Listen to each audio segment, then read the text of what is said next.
मेरे प्यारे बच्चों, आप इस शीत ठंड की आनंद रजाई गद्दों में बैठकर ले रहे हैं, तो ध्यान रखना, क्योंकि आप बोर्ड की परीक्षा के नजदीक आ चुके हैं। तो आप रजाई में ही सही, आप अपने अध्ययन को निरंतर जारी रखिए।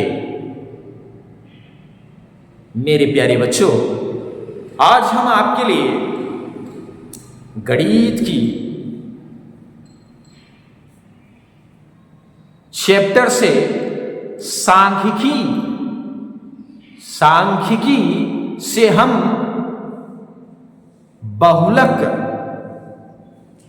बहुलक से आपको एक प्रश्न आपके लिए लाए हैं, जो यूपी बोर्ड में आपके लिए बहुत सहायक हो सकती है कि बहुलक है क्या। बहुलक है क्या, बहुलक कैसे निकलेगा। अगर डिफिनेशन हम बहुलक की बताएं तो हम यह कह सकते हैं कि आंकड़ों या पदों के समूह में वह आंकड़ा, वह नंबर जिसकी फ्रीक्वेंसी, बारंबारता सर्वाधिक हो, उसे उन आंकड़ों का बहुलक कहते हैं। समझ में आया?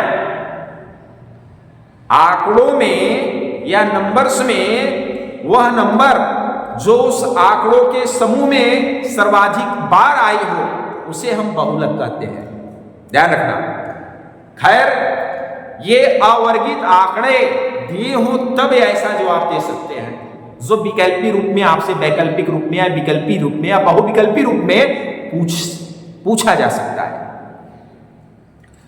खैर, अगर आपको विकल्पी में न पूछ करके आपसे 4 नंबर और 6 नंबर के विषय में बातें करें, तो आइए हम आपको दिखाते हैं स्लैब सारणी के माध्यम से वर्गंतराल यानी वर्गीकृत आंकड़ों से कैसे व्यक्त करेंगे।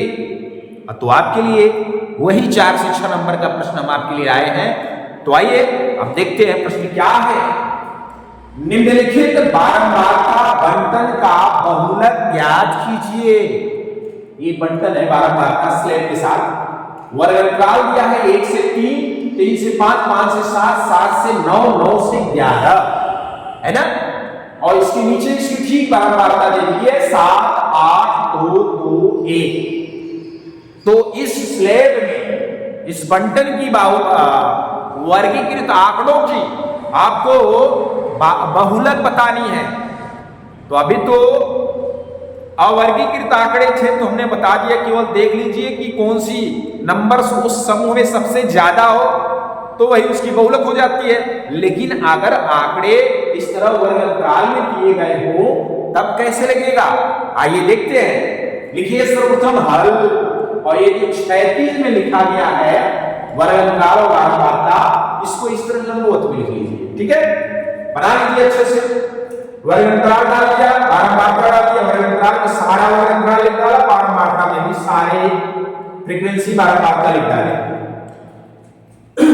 इसमें ध्यान आपको क्या देना है, ध्यान ये देना है कि इस बारंबारता में सबसे ज्यादा या सबसे बड़ी नंबर फ्रीक्वेंसी यानी बारंबारता कौन है। देखते हैं 8, क्या है ये 8। तो यही यहां लिखना है, यहां सर्वाधिक बारंबारता क्या है 8। तो जब इसको हम अगर सर्वाधिक सबसे बड़ी बारंबारता पा लेंगे, तो ठीक इसके आगे की हम क्या देख लिया करेंगे, वर्गंतराल। तो यही इसकी बहुलक वर्ग कहलाएगी। क्या कहलाएगी, बहुलक वर्ग। तो लिखिए बहुलक वर्ग बराबर, अब बहुलक वर्ग बराबर 3 और 5 है, 3 और 5 होगी। अब इसी तीनों में से आपको सब सारे एलिमेंट बता देने हैं कि L क्या होगी, F1 क्या होगी, F0 क्या होगी, F2 क्या होगी, H क्या होगी। आइए देखते हैं। अगर आपको बहुलक वर्ग पता चल गया तो हमें यह चाहिए होता है बहुलक वर्ग से। सीमा, तो निम्न सीमा ये होती है, उच्च सीमा ये होती है। तो निम्न सीमा यानी L बराबर क्या हुआ 3, क्या L क्या है बहुलक वर्ग की निम्न सीमा। चलिए L बराबर 3 प्राप्त हो गया।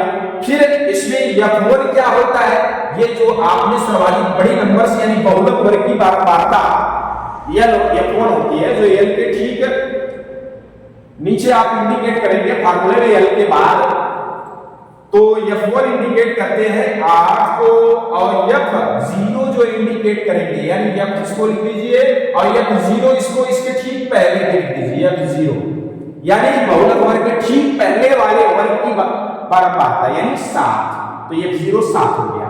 और जो F2 होगा वो ये होगा, यानी बहुलक वर्ग के ठीक बार की वर्ग की वार्ता क्या है 2, तो F2 हो गई 2। और अब इसमें एक चीज और ध्यान में रख लेनी है, क्या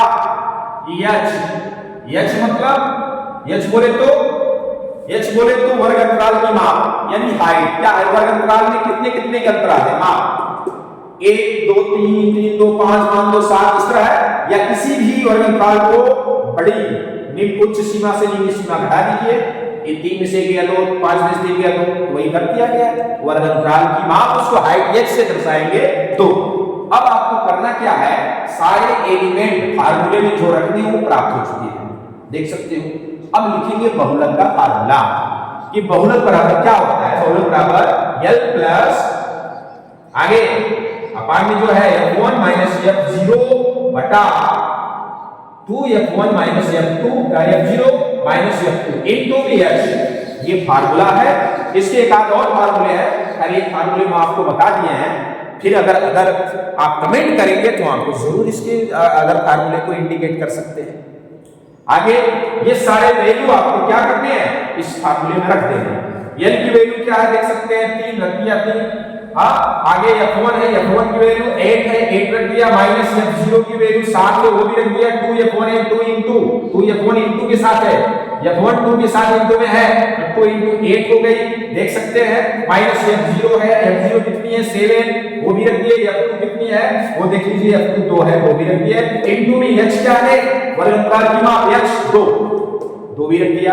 अब सीधे आ जाइए, 3 को उतार लीजिए अपनी जगह, प्लस है 8 में 7 गया 1, आगे नीचे बटा में क्या है 2 8 16 माइनस ये माइनस माइनस प्लस होता है 7 2 9 हो गया, इनटू में 2 आपका आ गया। फिर आगे बढ़ जाइए, स्टेप 3 अभी उतरता चला जाएगा, प्लस है प्लस लगा दीजिए 1 और ये 16 में से हो गया 7 आ गया, इनटू में ये 2 हो गया है ना। अब देखिए 2 तो कटेगा नहीं ऐसे, तो सीधे 2 एकम 2 करके बटा में 7 कर लीजिए, आगे फिर 3 उतर गया यहाँ, फिर यहाँ उतार लिया, फिर ये 7 से 2 में डिवाइड कर लिया, दशमलव के 2 स्थान तक बता दीजिए, तो 0.28 मान के छोड़ दिए। चलिए क्योंकि कटेगा है नहीं, तो 0.28 2 स्थान तक इंडिकेट कर दीजिए। आगे अब इन दोनों को देख रहे हो प्लस हो रहा है, तो इसको और इसको दोनों को ऐड कर दीजिए, 3 में 0.28 जोड़ देंगे तो 3.28, इस तरीके से ये आपका आंसर प्राप्त हो जाता है। तो मेरे प्यारे बच्चों, हमें उम्मीद होगा यह जो बहुलक का प्रश्न है यूपी बोर्ड में आपको जो आपके लिए 6 नंबर की आने वाली है, इसको अपनी अभ्यास पुस्तिका पर लिखकर अध्ययन करिए। हम इस वीडियो को यहीं पे समाप्त करते हैं, तब तक के लिए फिर मिलते हैं अगले वीडियो में। जय हिंद।